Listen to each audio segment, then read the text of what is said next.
Yeah, we're incredibly disappointed. It was a game we'd prepared for, and we were humble in our approach because we knew that Sheffield would make it tough, and we knew the lessons from last season that we needed to learn when we dropped points away at Bramall Lane. So yeah, it frustrates me and makes me even more disappointed in terms of our level of performance in the first half in particular. I agree, I thought we ended the game well in terms of getting the goal with Jazz, which gave us momentum, but it probably took us to score to actually start really pushing and causing Sheffield problems. But yeah, overall just really disappointed. I'm happy that we got something out of the game, but I don't think we deserve the 3 points. And compared to Kingston Park, obviously your first time here, Yeah. what differences have you experienced in this first match? Yeah, I thought it was brilliant at Gateshead. The pitch is brilliant. The surface, the grass, the club's investment into that is been second to none, and the club's investment to make the atmosphere great here as well. I think we can all agree it was bouncing at the start of the game, and that warm up, the music, the war flags, the spirit from everybody in the crowd, and what makes me so disappointed is that our first half performance probably quietened the crowd because there was nothing to get excited about or shout for. So yeah, I really feel sorry for the fans that have come out today and supported the girls, and we have to be better. Thanks. Lee? Hiya Becky, is it a point gained or 2 points dropped? Yeah, I think with the game, probably before we got our first goal, I think it was probably a point gained because I just felt like we were so far off it across the full game, to be honest. But yeah, it feels like 2 points dropped going into the game. With our resources, our club mentality, we should have been getting the 3 points against Sheffield, a team that was relegated from the league last season, and yeah, obviously was put back into the league for restructuring. What were you not happy about at half time, making triple sub? Yeah, I just wasn't happy with everything.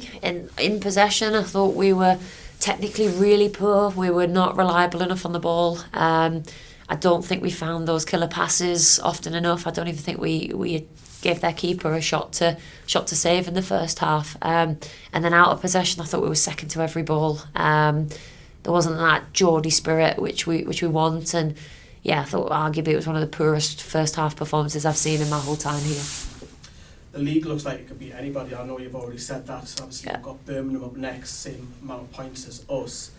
Is this going to go all the way, do you feel? Yeah, I think it'll be a competitive league. You can see that from top to bottom. I think, other teams have obviously dropped points today, which shows how competitive it's going to be right across all teams, top and bottom. But yeah, we're going to have to be right at it, especially with people that are going to be up there in the mix with ourselves. So we have to give a very good performance against Birmingham next weekend and then Charlton the week after. Cool, thank you. Adam? Hi Becky. Looked like Sheffield United come here with a game plan to stifle Newcastle. Do you think that would be quite a common theme with, say, some of the teams that might be struggling at the bottom end of the table will come here and do that, and then it kind of puts the emphasis on Newcastle to break them down? Yeah, I think they came with a very good game plan and sat in and made it really tough for us, and we weren't patient enough. We were frustrated, and we've got to understand that this league owes us nothing, and we need to earn the right in games to actually keep progressing and find those opportunities and be really patient with it. We forced too much, we got too frustrated, and we just didn't have the answers to solve the problems. So yeah, I think we need to learn from today because, as you say, other teams might look to do the same. And we've just got to ensure that our quality shines through. That being said, next two games, Birmingham City and Charlton, probably expecting a different style. They'll probably be a little bit more open. Do you think that will suit the way we play? Yeah, definitely. I think there'll be hopefully more spaces to exploit as they come out to press. There'll be bigger gaps, and we need to recognise those pressing triggers and be able to play through and not miss those killer passes, those opportunities to get ourselves in behind. I don't think we provided anything for our forwards in the first half. So yeah, I just felt like there wasn't the quality today across the whole squad. And just finally for me, with obviously Jordan injured, Morgan unavailable for this one as well, do you think you perhaps lacked a little bit of experience in the midfield that could have maybe drove a team on a little bit more? Yeah, I mean, they're both great players, both quality players with quality experience, and we missed them today for sure, so they'll be back next week. Okay, thank you. Cheers. Rena? Hi Becky. How do you feel the substitutions that you made helped your side back into the game to gain something from it? Yeah, I thought they made an impact, which was good. I thought Jazz did well when she came on. She looked bright. She got into little nice pockets and got them turned round. Obviously, she scored the goal, which was important in terms of an outcome. And yeah, I thought the girls who came on gave a little bit of energy, which lifted us a bit. It was still scrappy. It was still tough to break them down, and we just never got a real foothold of the game. On paper, this could have been a game where Newcastle would have been maybe expected to win or play more confidently. What areas do you feel your side can improve on heading into next week's fixture away to Birmingham? I don't think there's probably an area we can't improve on from today. Honestly, I thought we were really poor with the ball and without it. So, yeah, all areas. Okay. And lastly for me, what sort of key positives do you feel like you could take from this game? Yeah, I think key positive is we don't give up, so we go right to the end of the game, and we'll have to do that in every fixture. Even games where we're in the lead, we're going to have to dig our heels in like we did last week against Forest. But yeah, key learnings is, when it's tough, who's willing to be standing up and counted.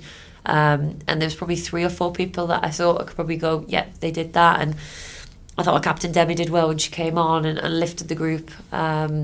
And yeah, I thought Molly Pike was probably our strongest player across the full 90. Thank you. Cheers. Yeah. So obviously you've had in the background you've had a little bit of a feel of Grace has come in, and now obviously you've got the CEO David who was here. Yeah. Obviously it was the game. Are you hoping now that the club's got that structure in that will help get you, where you want to be, which is the WSL ultimately? Yeah, definitely. Both Grace and David are very passionate about everything we're doing. David, when we met with him initially, he was so energetic and so positive about supporting the women's team, and obviously it's really great that he's here today, shows his intentions. Grace has brought that experience and level of professionalism to everything we're doing. Obviously she's won this league twice now with Palace and Bristol, so she knows what it takes, and she's been a great support to me. So yeah, I think with their experience it's going to be really good.